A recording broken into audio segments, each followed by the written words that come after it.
And we're now streaming. Welcome, everybody. We're going to start with a couple of announcements here while we wait for the rest of our attendees to trickle in. Welcome to the Sierra Club Speaker Series. These monthly talks are open to everyone, so spread the word that we're doing these every month. I'm Nick Christensen, and I'm the chair of the Speakers Committee. We're still doing these talks entirely virtually, making this decision when we're going to start doing them hybrid, both live and online on a month-to-month basis. We plan to have them with live attendees eventually, but not just yet. Today's talk is, of course, entirely virtual, and next month's talk will also be entirely virtual, and then we'll see what happens. Welcome to our Sierra Club members. It's always nice to see you, even if it is virtual. We also welcome those who are not Sierra Club members, but we ask you to think about becoming one. We're an organization that enjoys the projects, protects the outdoors and the environment, and we do that through membership support. During the presentation, there'll be a link to sign up in the chat, and if you use that link, the money will stay in our chapter to help put on programs like this one. Upcoming, we're still accepting or collecting signatures for our petition to fight sprawl in Southern Nevada. If you're concerned about the future of water and how Las Vegas can grow sustainably, you may want to check out our petition. I'll put a link to that in the chat as well during the program that outlines our objections to the sprawl provisions of the so-called SNEDCA bill, which you can find all about at the link I'll provide.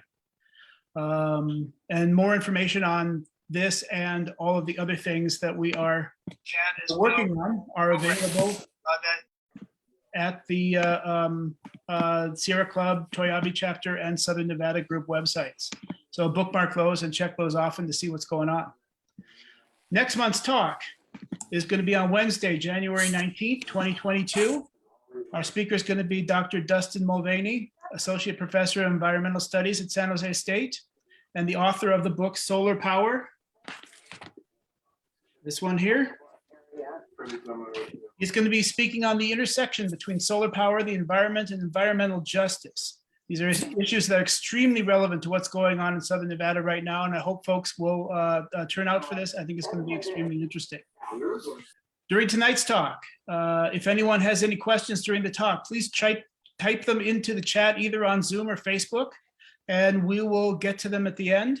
We'll keep track of them, and I know that the speakers want to hear from you in terms of what you're interested in and what sort of questions you have about their presentation.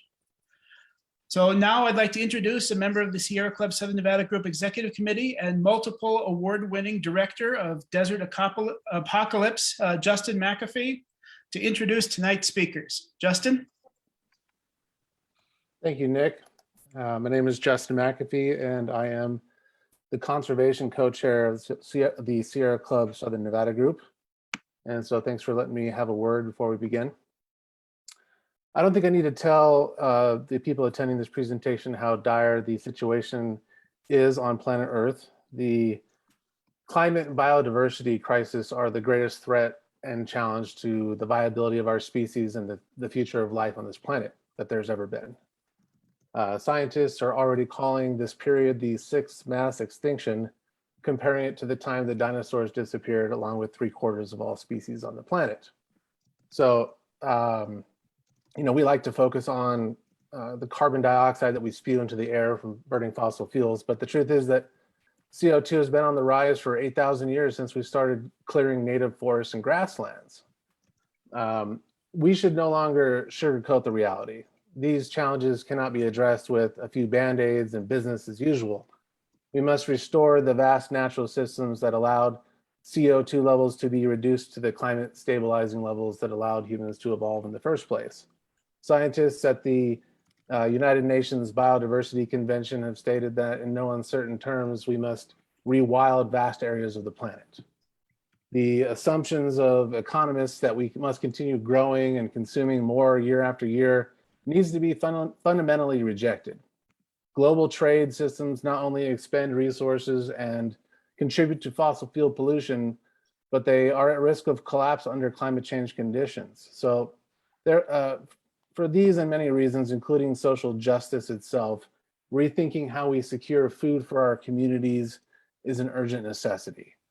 And that is why I am particularly interested in the presentation for us tonight about planting trees and food forests. Rather than investing trillions of dollars into building more infrastructure for yesterday's broken economic system of wealth accumulation that's wiping out life on the planet, to truly build back better, perhaps we should build sustainable systems that are required for living and reciprocate with nature for all it gives us by rewilding the planet. And so that brings us to our presentation tonight. I think this is one of those things that we can do that builds a sustainable food system for our communities. And giving us the presentation tonight is Lisa Ortega, who is a Master Arborist with ISA and a registered tree consultant with the American Society of Consulting Arborists. She owns a consulting business and has started Nevada Plants, a new Nevada tree planting nonprofit. She is a conservationist and a social and environmental activist with the Sierra Club, Southern Nevada Group, and chair of the U.S. Forest Service National Urban and Community Forestry Advisory Council. And Phillip Zawarus is an assistant professor of the landscape architecture program at UNLV and leads the landscape performance studio and respective seminars specific to urban tree benefits, green infrastructure systems, and ecosystem services as they relate to the Mojave Desert region.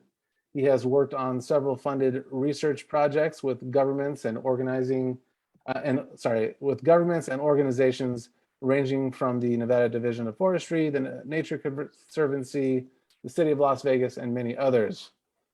Thanks for presenting tonight. Looking forward to hearing you. Great. Thank you, Justin, for the introduction. I'm going to go ahead and share my screen for this presentation for you all. So thank you, Sierra Club, for allowing myself and Lisa to present to you this current project that we are working on, which is really an extensive effort of mapping critical areas that are suffering with food insecurity, right? People who don't know whether they're going to or where their food's coming the next day. Collaboration with multiple nonprofit organizations such as yourselves to help with these efforts, because we as the researchers and individuals, we know we can't do this on our own, and we need, that helping voice with other community members. And lastly, I think the most important part is the actual engagement with the community, right? Reaching out to those individuals in needs with a real kind of boots on the ground type of effort, and what we've deemed this project, the food desert to food forest. So this project really started with funding from the USDA Forest Service to allow for us to fund the purchasing of fruit and nut trees for residents throughout Southern Nevada. It's going to be able to help provide these planting assistance and pop-up tent events with these targeted neighborhoods. So like I said, this boots on the ground efforts of actually distributing trees, engagement, like I said, with those local groups and clubs. And lastly, because we know that this grant cannot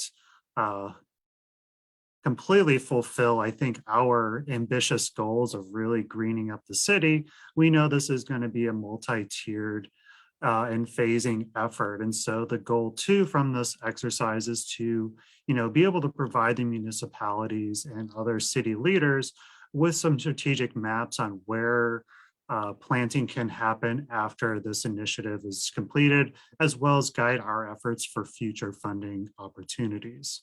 Like I said, it's really a collaboration with our sponsor, the School of Architecture at UNLV, specifically the Landscape Architecture program, where we have a lot of the students, the undergraduate students involved in that process, as well as the nonprofit Nevada Plants that Lisa Ortega leads. So the process in which we're going about with this project is really redefining what a food desert is, specifically in an arid environment. One of the key metrics in defining what a food desert is the distance to or proximity to fresh food.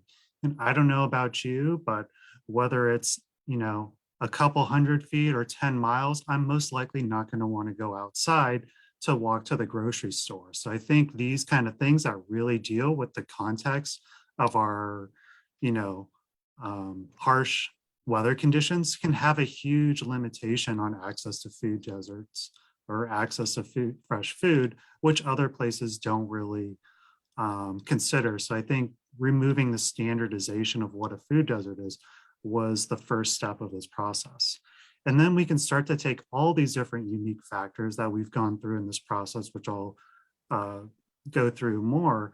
We begin to map these factors and start to really overlay them to be able to, accurately identify those communities that are in the greatest need as they are contributors to food deserts.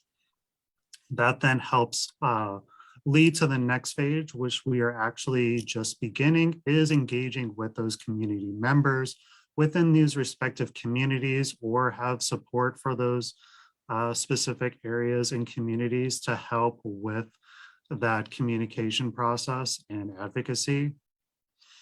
Once we've been able to, establish that communication collaboration with these groups, the process then begins on educating those residents by starting off with handing out flyers and contacting the residents and, offering our services with workshops and training at different events within their community.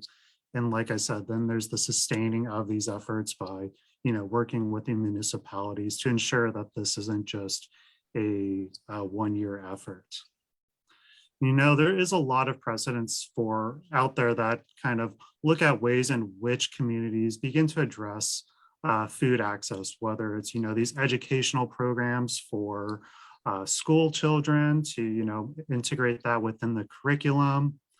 There's already efforts out there that start to put these fruit and nut trees to, provide some level of community gardening and access to fruit within even the public right of way, as well as even things that, not necessarily are related to our project with canopy trees, such as fruit and nut trees, but even just community gardens. I think it's hard to say that fruit and nut trees are going to solve the food insecurity issues. So we have to look at this as a kind of multifaceted process. And obviously with this first phase, we are specifically focusing on the tree aspect of it. So like I said, we began that process by just, looking at the current definition of what a food desert is, which really kind of focuses on income status within census tracts, as well as the low access to fresh food. So, it's a terrifying statistics when we really start to see the level of this issue and the gravity of which it affects us at a national level. I mean, when you hear that 25% of people in the United States suffer from food insecurity, that's really horrifying to hear. And so I think this is, really trying to look into and dive into a major national issue, as well as not only that, but even just when we start to see it affecting our local community here. You can see these are all the identified census tracts within inside of Southern Nevada or the Las Vegas metropolitan area that start to suffer from food insecurity, in which Nevada ranks 12th highest amongst other states. These are some of the metrics that, start to identify these low income neighborhoods, although, income has a huge impact and a huge factor to accessing fresh food or being able to acquire fresh food. We wanted to look at a lot of other demographics too, which I'll start to elaborate on as well. So we don't want to, just isolate it to just the income level, but what are some other things that might prevent different individuals from accessing fresh food? Like I said, this whole idea of, areas that are within or outside of half a mile or 1 mile are considered food deserts. I think, when considering the conditions of our environment, that can be even a shorter distance, especially when you start to look at some of the methods and models that are used to calculate these neighborhoods that are located within that 1 mile radius, right? So in this diagram, we can see that, according to this method and model, there's this many residents that are located within 1 mile. However, obviously, the majority of these individuals can't actually walk in a straight line to access the grocery store. They're really kind of restricted to roads and sidewalks to get there, which isn't the most straightforward network. So when we actually start to model what that true network access is, we can see that, these are really just the individuals that are within a mile of a grocery store, which, reduces the number of residents by anywhere between 40 to 70%. We ran this on all the neighborhoods or all the grocery stores within North Las Vegas. And this is the range of residents that would start to get left out of that range, which, again, has a huge implication on different assistance programs. If you're, not within a designated food desert, which are all these residents that are kind of still within that circular distance, but not necessarily within that network, they're classified of being within a mile, but they technically aren't. So, that starts to create some serious issues.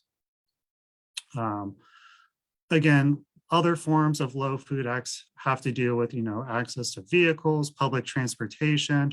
A lot of other things can start to affect that. And we can see from a study that was actually done back in 2014, how we started to map out these census tracts as well. So this, resulting map is very similar. Something to also kind of think about is also within these areas, which people maybe not are designated as being located within a food desert, but still suffer with hunger problems. We can even look at another plaguing issue within Southern Nevada, our food swamp. So, the inverse of access to fresh food, or in this case, access to fast food. So looking at the nutritional value of what we're able to provide our residents, and what's kind of, again, a little bit of a scary and shocking scenario is that you can see that a lot of these fresh foods are closely connected to bus lines. So people who are already, struggling with access with personal vehicles that have to ride a public transportation, when you look at that convenience factor of having to catch a bus and having to carry groceries, it's much easier to go and grab food from a fast food and get on the bus versus hauling a bunch of food from the grocery store. So, there's a lot of factors that are starting to work against these residents. There's obviously, again, a lot of efforts too that are starting to help shrink this desert. We look at various food assistance programs such as food pantries like 3 Square, looking even at food pantries, community meal sites, and even summer meal sites. You'll see in another upcoming map that, schools have a huge impact on which residents have low food access, because a lot of families are relying on the public school systems to assist with things like lunch and snacks before and after school. Here you can see, all those different elementary, middle, and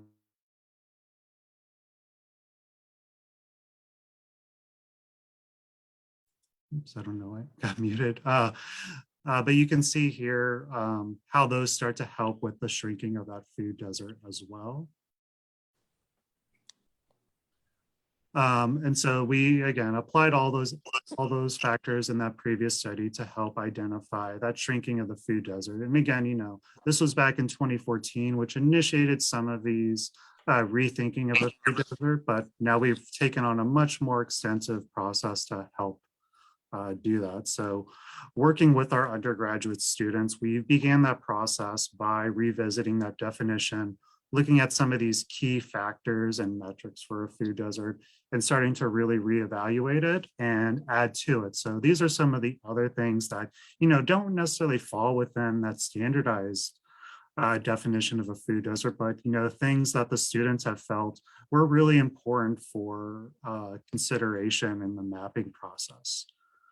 We were able to take, that list of items and determine whether that was a constraint, something that contributed to a food desert, or if it was an opportunity to help, again, shrink that food desert. So it's also key to not only look at the issue, but obviously look at the opportunities to start to combat that.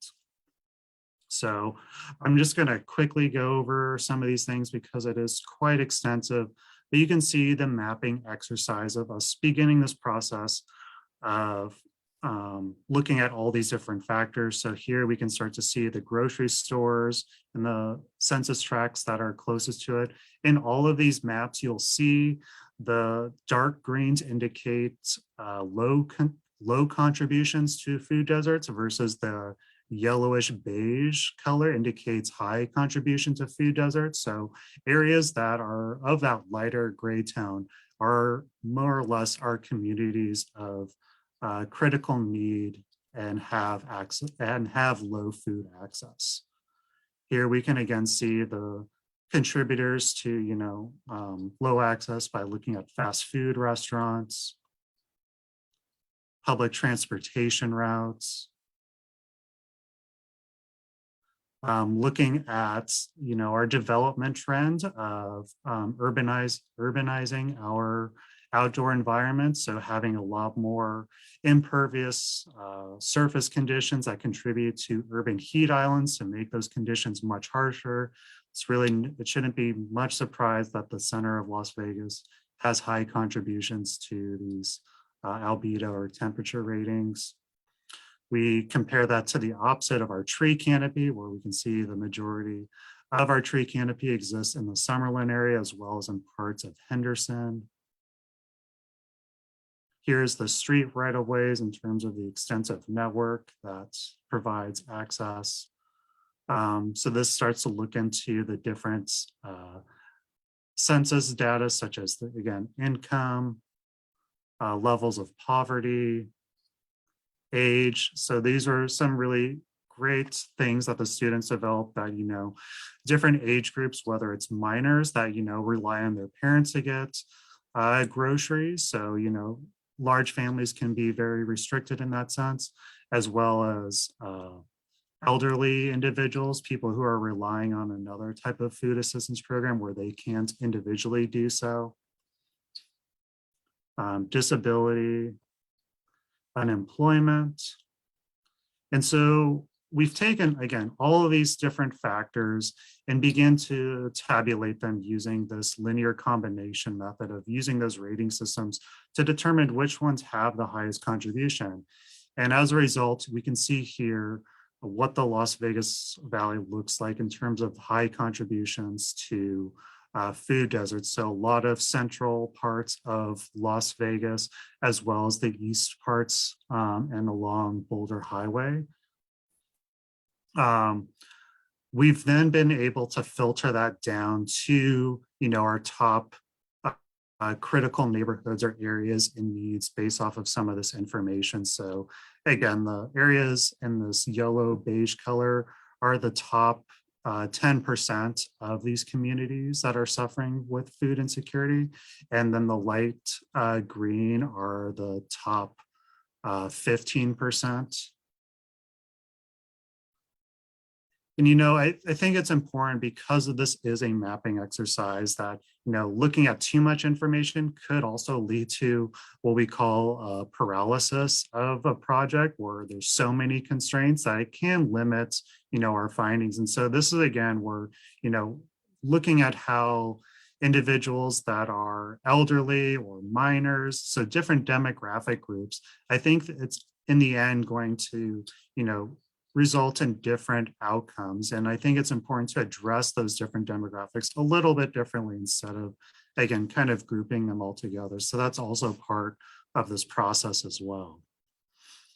And like I said, it's going to require a much more extensive effort to deal with food insecurity beyond just fruit and nut trees. And so, part of this process too, that might not make it into this specific grant, but even locating and identifying areas that are potential for community gardens, such as schools, some of the vacant lands. So we start to look at the different soil surveys that are conducive for planting.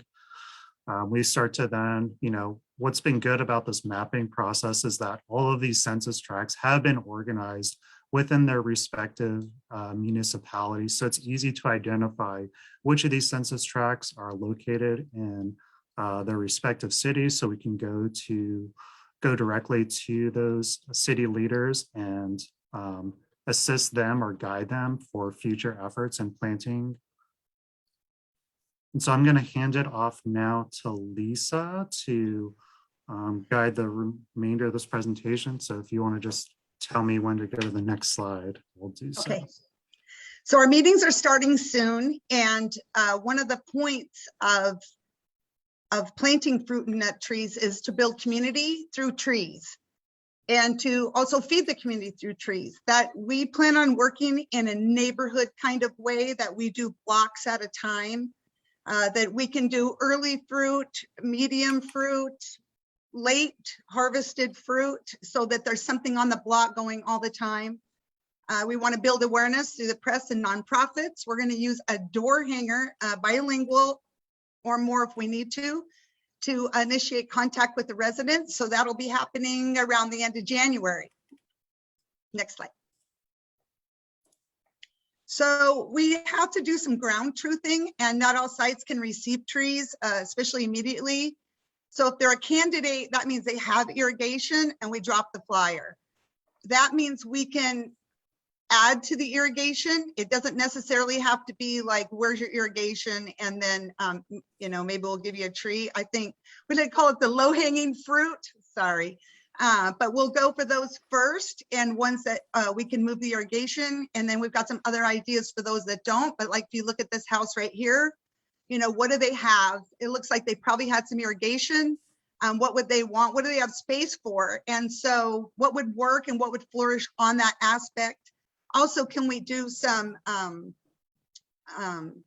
where we're reducing their electric consumption, right? So we're covering windows and those kind of things with green. And I always put, what would Bob Morris put there, because he has a desert blog, and he has done lots of research trials with the cooperative extension about what works in this area and what doesn't. And so we'll really be looking at staggered harvests for neighborhoods. So we have something year round, and also we'll be looking into a gleaning program and tree building. We need eyes on the street to help us make sure that what we plant is successful. Next one. So there's, like I said, there's other benefits besides food.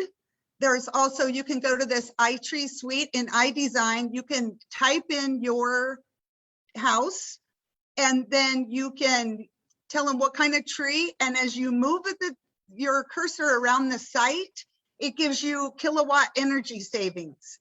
So, and it's based on, when you come to our address, it's based on how much they cost here. So that'll just be something else that we're going to be looking into when we go to place trees, so that we can get those multiple benefits.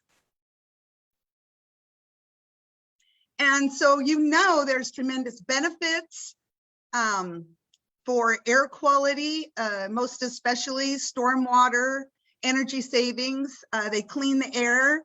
Not only just providing fruit and nuts, but they also provide wildlife, and they also provide places for kids, and they also provide lots of shade. And that's what we're looking for. And quite frankly, a couple trees can increase your property value like 7%. So we want to do that too. And there's places in town that deserve another 7%. So overall speaking, next slide.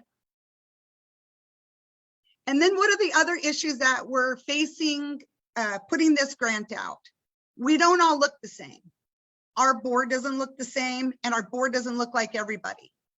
So that's one of the reasons why we wanted to do this, because trust is fundamental necessity when we're working with residents, understanding their language, their culture, their ethnicity, and then respecting that and meeting them on those terms. And so the question is, how do we cross those barriers? Next slide. So, you know, we all have this high temperature phenomena, from hardscapes, roads, parking lots, hot sun. Welcome to the Mojave. It affects commutes, play, mental and physical health. It's definitely a danger to houseless people. elders, children, so on. Next slide. And this is what it looks like here, right? Drought. We have, I don't want to say, we have rough soils to grow in. We have a lot of salt. We have, we have to irrigate everything. So that's definitely an issue where we're going to be planting. And so just to think about those alkaline soils and what might be facing out there when we're planting fruit trees. Next. And so what about it? Like hot weather, low shade, limited seating, plus long distances to bus stops. They're a challenge for the disabled, for the elderly, for small children. I mean, look how many seats are there. 3 seats. I saw 15 people at a bus stop today with 3 seats and they could only use 2. So this is how people get to the store. It might not be how you get to the store, but this is how a lot of people in our neighborhood get to the store, and it's rough out there and it's really rough in the heat. Next slide. So shade promotes exercise, play, outdoor living, reduces our AC bills. Next slide. So 3% are desperately poor here. And that's a lot of people. 43% of our population is in low or lower income. Less than 30,000 a year. So next slide. Grocery store accessibility. Health equals wellness. Not everybody has this. People that have it, people that can drive there, we totally take it for granted. We totally take it for granted that we can just go get fresh fruit and fresh vegetables whenever. And so this is part of a greater initiative that I know folks here are doing, like the Adobo and other folks, or the Abodo Collective, sorry. These are people that are working on community gardens. I like to encourage more community gardens. I like to encourage you to flank your community gardens with fruit trees, because then we can feed more people from one location. It's good to have them in the residence for all these other ideas and all these other reasons, but really, to have a place to get together, to have a place to relax, super important. More community gardens, the better. And there's a big push for community gardens right now. So we want to catch that tide, if you will. Next. And what about people with disabilities? It's so hard. So we go back to the lady that was sitting on the bus stop, or we go back to Phil's slide where he's talking about what does a mile radius really mean when you're walking. It's super tough. There's lots of kids. There's lots of folks that need us to plant fruit and nut trees closer by where they live. Next slide. I hate this slide. I'm sorry.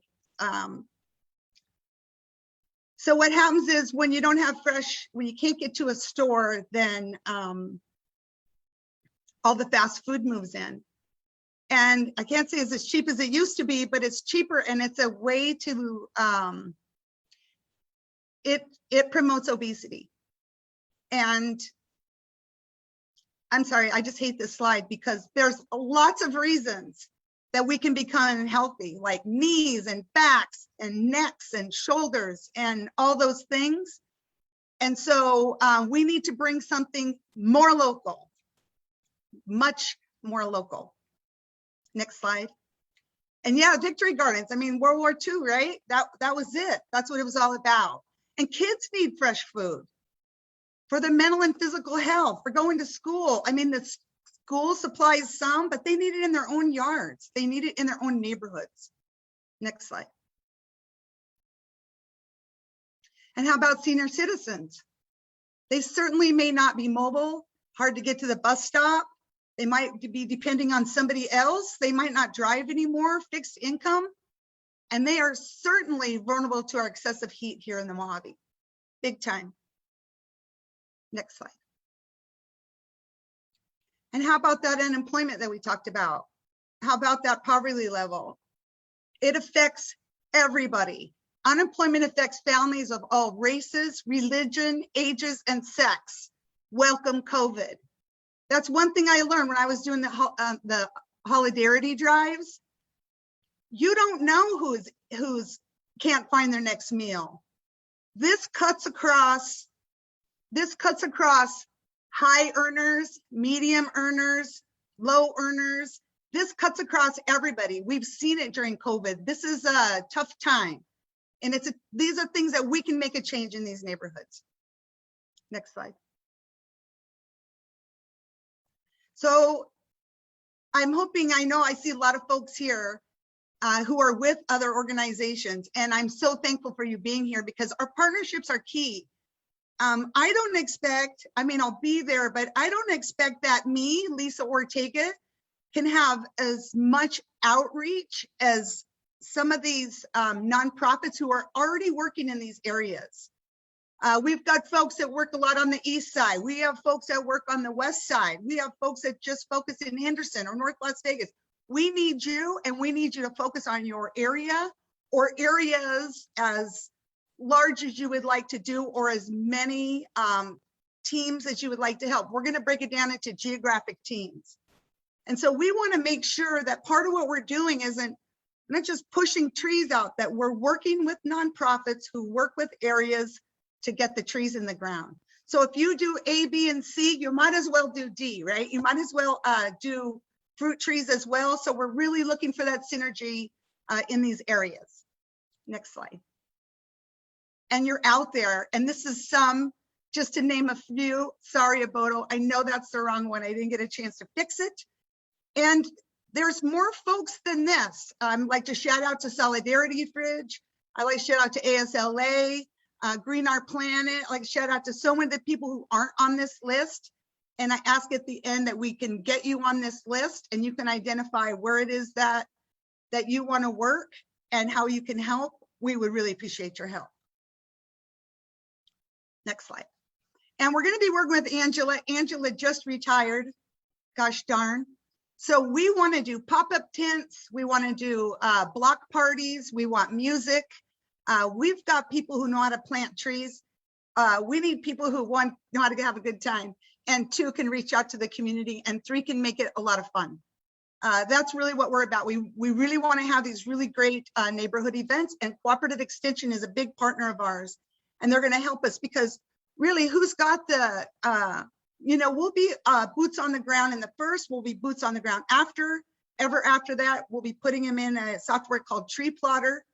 I'll give you access. You'll be able to go on there and you'll be able to see what's being planted live and see everything that's been planted. And then you can go in and log in what's happening so that we can get some help. So we'll have those extra care people too. So we appreciate any way that you want to volunteer. And yeah, Dr. Angela Callan's pretty cool. So next slide. So Master Gardeners, we did a presentation to 100 Master Gardeners. 100. There was 50 in person and 50 on Zoom. And we got about 20 folks who want to help us. And so we'll be really needing their expertise. And I'm talking about the long run. So thank you. Plus their hotline is going to be super helpful for us too. Next slide. See that pomegranate? Pomegranates do so good here. So we have the story maps. And we'll be able to go there and look at those as well. So we started a new tree planting nonprofit. We have a board on right now, and that is our mission statement. I'm sure you can just read it, but helping solve food scarcity, urban heat island. I'd like to green the red line. And there's lots of work we can do. You know, I-15 and 95 are like the worst polluters ever. And how about living right next to that thing? You know, VOCs are something that you take in. You don't realize you're breathing pollution every day and you actually urinate it. And, you know, not all of it, some of it stays in the body. And so we have to remediate some of those areas for those folks who are there who don't know what they're breathing. They don't even know. So we want to work in community in all these ways and be tree ambassadors. Next slide. So we've been working, did you know that our mesquite bosks in the desert Southwest are dying off? So just another thing for you to worry about. So we're going to be planting mesquites in Warm Springs, Amargosa, Beatty, Ash Springs. We've already done some, and we do have a website coming soon. And so hopefully we'll be able to start signing up for things, and we'll see how those things come together. But this is the first one that we're going to pick up too, is Food Forest to Food Oasis. So that's really going to be boots on the ground. So I'm super grateful for you all to be here. And these are some of our other folks who are playing: Nevada State College, of course, NDF, Division of Forestry. If you need grants for trees, call me, that's where you go. Department of Wildlife, who does a lot of work. I expect to be planting around guzzlers and wetlands, riparian areas, and all those things that in this climate change are going to need a boost as the water availability changes. Next slide. So we're going to, like I said, we're going to inventory all the trees. We have to know where we've been so we know where we're going. Data will be given to the respective cities. We're going to do photographs. It'll all be monitored. Issues will be flagged. Owners contacted. I say, and the Master Gardener resource is employed, and if they're here, we'll see what happens. But we certainly will not be planting and leaving. We're hoping that 3 Square Cooperative Extension will be there to provide tree gleaning where necessary. So that means you pick the harvest, you give it to the homeowner, you help. We don't want these trees to get past pickable, right? There's no sense in having a 20-foot tree. I mean, come on. We want to reduce, open the canopy to sun, and have maximum fruit. And we want to do, like I said, seasonal, all the way to pomegranates that you picked like, what, last week?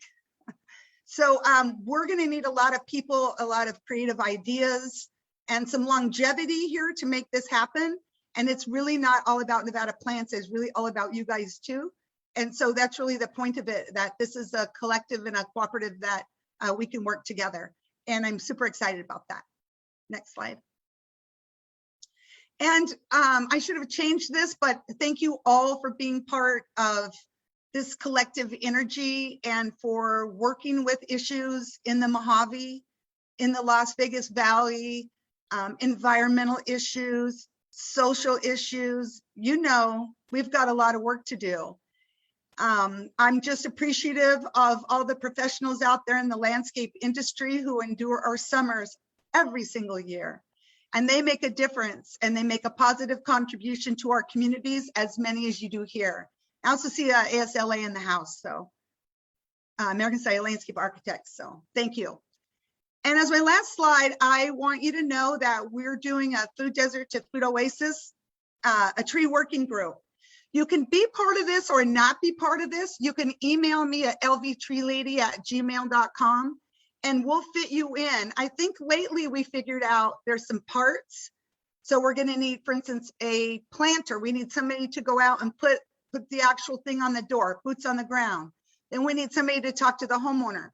Then we need somebody to find that space, and then we'll order the trees. We'll see what's available. Actually, we're looking at what's available right now that we can plant. We have to let these 30-degree night temperatures go by, or else we're going to have to go back and we're going to have to put burlap on the trees. So I'm hoping we have some Meyer lemons, and I'm hoping that we plant them after the 30-degree window. But that will give us time mid-January to get out there with the boots on the ground and find out who some participants are, so we can kick this thing off, and we can kick it off in all the food desert areas, or as many of the teams as we can get active. So like I said, the teams are going to be geographic.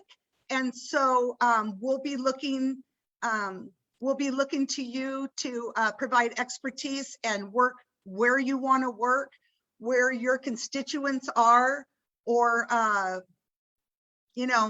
come on by my house. We'll have a cup of tea, and then we'll go out to all of them.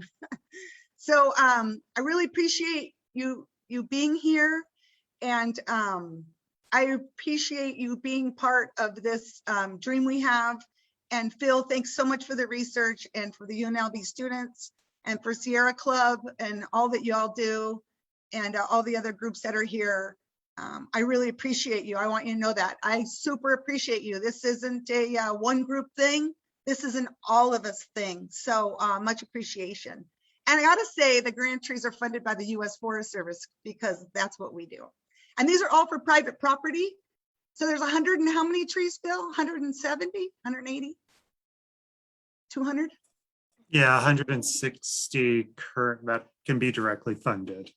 Plus our discount. Plus, yeah. And we have another $5,000 that we can plant on public or private property. And Star Nursery is going to partner with us and give us some deep discounts and free delivery. So we hope that the money goes just as far as we can get it. So I think that's my last slide. So I just want to thank you and just see if there's any questions or whatever Nick does. Thank you so much, Lisa. That was fabulous. And I always love your energy on these projects. It's fabulous. If anybody has any questions, you can either write them in the chat or write stack in the chat as Janet has done, or use the raise your hand feature on the from the reactions tab at the bottom of your screen, or find some way to let folks know that you've got a question. Since Janet has typed stack in the chat, I'd like to give her an opportunity to ask her question. I was wondering if I know pomegranates, because I've grown pomegranates in Las Vegas, but can you give me an idea of other types of fruit trees that do well? Because I'm kind of curious about that. And how, and that's part of the half the question. The other half of the question is, how do you answer people who say, well, you're spending too much water by doing it?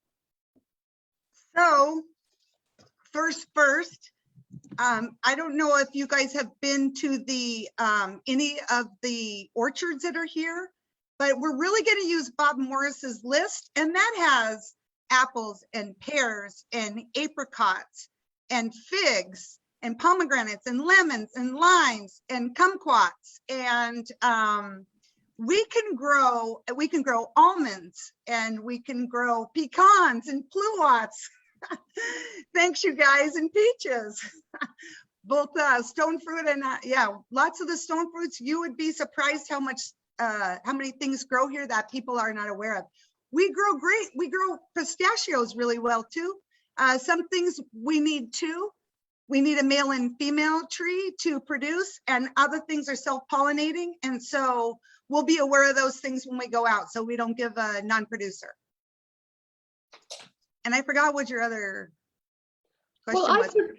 I've heard people make a comment, which I think is ridiculous, that they say, well, it's just spending water and we don't have enough water. Yeah, and I'll say we don't have water for another 850,000 more people either, but hey. That's true. That's why I think it's ridiculous. And I also think it's less water than lawn probably, but I'd say 30 gallons an application, and the application would be based on the water authority.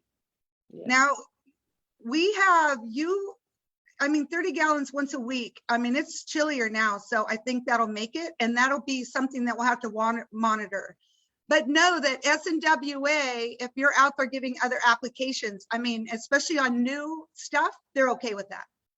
And the water authority is on board as well. And the water authority is going to be giving money for trees as well while they take out turf grass. Yeah, Justin has a good point there in the chat about heat islands. It's a good point. That's why I think the question is kind of a ridiculous one, but I'm just wondering how you might answer it, because I've been asked it and I think, really? Yeah, in some sense, these trees are sort of giant evaporative coolers for the neighborhood. And so they have a lot of value that way too, while still being water efficient if they're the right species and taken care of properly. Lisa, I have a question for you. I guess it applies partially towards the fruit trees in the city, but also to the trees you're talking about in the riparian areas and along the guzzlers and things like that. I mean, hopefully it's good when the trees are multi-decade sort of investments and projects that they're going to go on for a while. But we've got the climate in this area. Las Vegas is the fastest warming city in North America, or at least in the United States. So what thought has been put into what trees are not only going to be appropriate for those sort of areas now, but is going to continue to be appropriate for them when the climate has changed 30 years from now? Are you talking riparian species, or are you talking, so the way we're going to work on urban heat island is we're going to use native and desert adaptive. And I would really look to City of Las Vegas's list. No offense to the water district, but the Las Vegas, they have been really good at digging through Texas and Arizona and a bit of Oklahoma and New Mexico. I mean, they've really been digging up some species that we can try here. And I would really like to tag on to that effort. Like there's a white swamp elm, like who knew? But the leaf is super leathery and we think it'll do really well here. And so they've been very active in putting new selections out there, and we'll be doing that plus the typical, right? So yeah, we're gonna have Palo Verde, native to the Sonoran. Yes, we're gonna have mesquite, couple of different kinds of mesquite. Are people gonna want thornless in their yard? Yeah, maybe. And so, you know, we'll be looking at some of those, but we really want to get into that. And we do have some other presentations coming up, like a guy's coming out of Tucson and he's going to teach us about water harvesting. And these are all free to come to, and they're live. And he's going to teach us about, you know, how to work with some of the native plants, how do you make a mesquite flower and those kind of things. So we're really excited to kind of like expand into, I don't want to say permaculture, but you know, it's really not just about, it's not just really about the trees, you know, it's about all the others and the medicinals and some of the things that here we can grow that we totally take for granted, that we should be putting into our landscapes. And we'll definitely be advocating that. And we do have a water issue. I mean, we always have to look back to the Colorado. I don't expect that Nevada plants, I expect Nevada plants to know every single time they put a tree in the ground, where it is and how much water it takes. And we need to know at the end of every month, what that water looks like and how much that take is, because I think that's important for us. But I also want to just kind of hail back to some equity. And so, you know where it's 30% shade, and that's not where we're going to be working. So I'd like to stand on a little equity here as well. Okay, fair enough. Thanks. Do we have any other questions from any folks in the audience?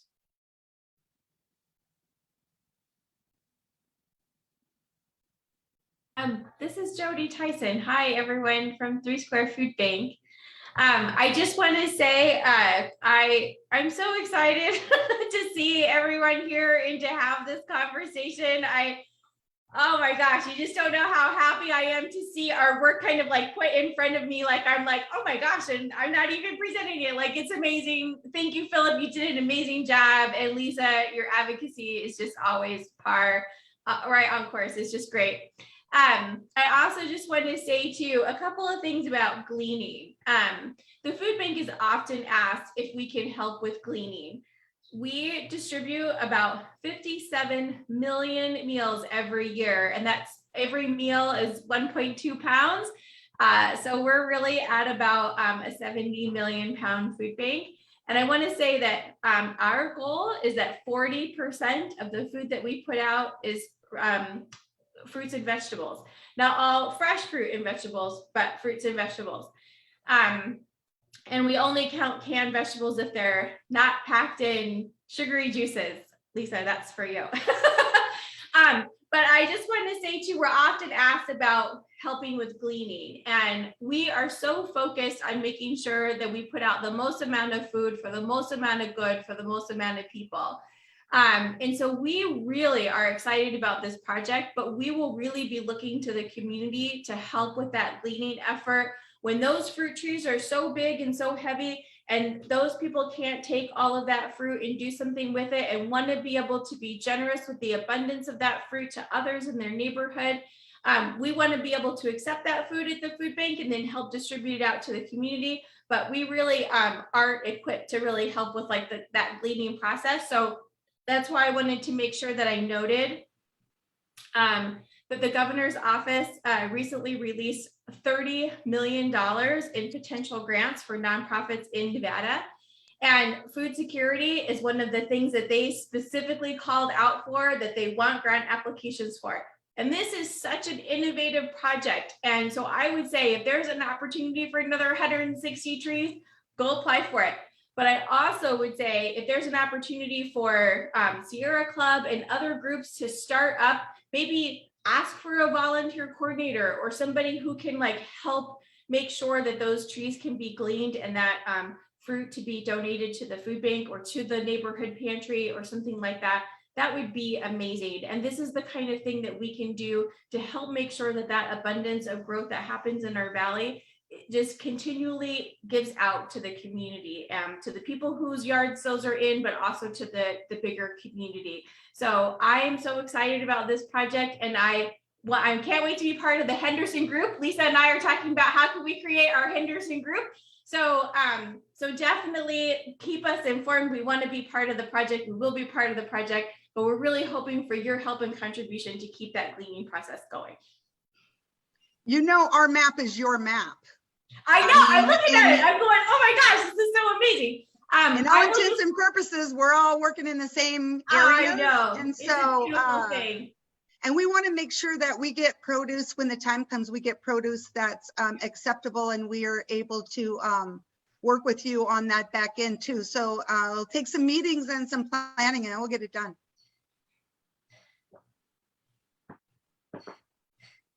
Fantastic. Anybody have any other questions or anything else that they'd like to bring up? I'd like to thank everybody for the discussion tonight. Hey, Jean. Thanks for being here. Much appreciated. All of you. Thanks. Lisa, I hope you will be able to put out a place for donations, a link to your organization as you get started. I know this is brand new, but I'm sure you could use funding from individuals, you know, small donations here and there. Absolutely. And I just, so one of the other things we're working on is we're going to have a couple conferences for large landowner workshops. So that's like HOA and other folks too. So we'll kind of be moving into the landscape. So we'll be doing some other things too that make our community better. I just really thanks Solidarity Fridge. I just want to shout out to the folks that are here at Sierra Club because I know we'll be engaging, and I'm just couldn't be happier. So thank you very much for coming. I appreciate it. So Lisa, what's the best way for people who are here to make sure that they're on your list for future announcements? Is it to send you email or something like that? It is for right now. It's lvtreelady@gmail.com. Okay. Why don't you go ahead and put that in the chat and make sure we can make sure everybody writes that down, and then everybody will be able to get updated as your project moves along. And I'm really excited, and I'm so glad the Sierra Club is behind this. So thank you very much to our speakers. We really appreciate you coming out. Remember, the next month we have Dr. Dustin Mulvaney talking about solar power, the environment, and environmental justice. So I hope to see you all back here in a month. And until then, everyone have a great holiday season, and stay safe out there. Thank you for coming. Thank you. Thanks for coming.